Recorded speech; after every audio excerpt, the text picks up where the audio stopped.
Hello all, welcome to day 2 of the work shop and part 3 of this previous vlog. మీరు ముందు వీడియోలో చూసినట్టుగా మేము చాలా మంది దగ్గరికి వెళ్ళి ఒక ప్రాబ్లం అయితే అడిగాం, కానీ మాకు ఇంకా ఏది కూడా అంత పెద్ద ప్రాబ్లం లా అనిపించలేదు. సో ఇంకా చివరికి మేమే ఒక ప్రాబ్లం ని ఫైండ్ అవుట్ చేసాం. ఇంతకీ ప్రాబ్లం ఏంటంటే, ప్రస్తుతం మన అందరి ఇంటికి ఉండేది ట్రెడిషనల్ ఎలక్ట్రిక్ పవర్ మీటర్స్.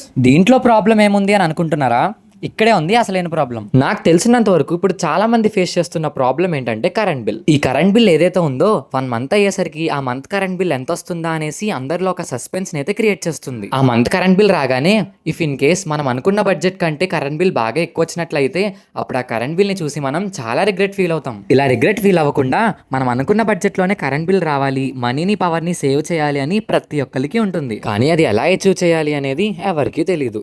మనం మనీని సేవ్ చేయాలి అని అంటే మనం ఫస్ట్ తెలుసుకోవాల్సింది మన ఇంట్లో ఉన్న ప్రతి అప్లయన్స్ ఎంతెంత ఎలక్ట్రిసిటీని కన్స్యూమ్ చేస్తుంది అని. మరి అలా తెలుసుకోవడానికి ఓన్లీ మన ఇంట్లో ఉండే ట్రెడిషనల్ ఎలక్ట్రిక్ మీటర్ ని మాత్రమే యూజ్ చేసి తెలుసుకోవాలి అని అంటే అది ఇంపాసిబుల్. బట్ అదే మనం ఆ ఎలక్ట్రిక్ మీటర్స్ కి సెన్సార్స్ అండ్ మైక్రో కంట్రోలర్స్ ని కనెక్ట్ చేస్తే ట్రాక్ చేయడం పాసిబుల్. అలా మేము ఈ డివైస్ కి పెట్టుకున్న పేరే ఎనర్జీనియస్. ఈ డివైస్ యూజ్ చేయడం వల్ల దీని నుంచి వచ్చే బెనిఫిట్స్ ఏంటి, మన కరెంట్ బిల్ ని ఎలా రెడ్యూస్ చేసుకోవచ్చు అనేదంతా కూడా నెక్స్ట్ పార్ట్ లో డీటెయిల్ గా చెప్తాను. ఎలాగో ఈ రీల్ ఇక్కడి వరకు చూసారు కదా, కొంచెం ఈ రీల్ కి లైక్ కొట్టేసి ఇంకా ఇటువంటి ఇంట్రెస్టింగ్ అండ్ మంచి కంటెంట్ కోసం వెంటనే నన్ను ఫాలో అయిపోండి.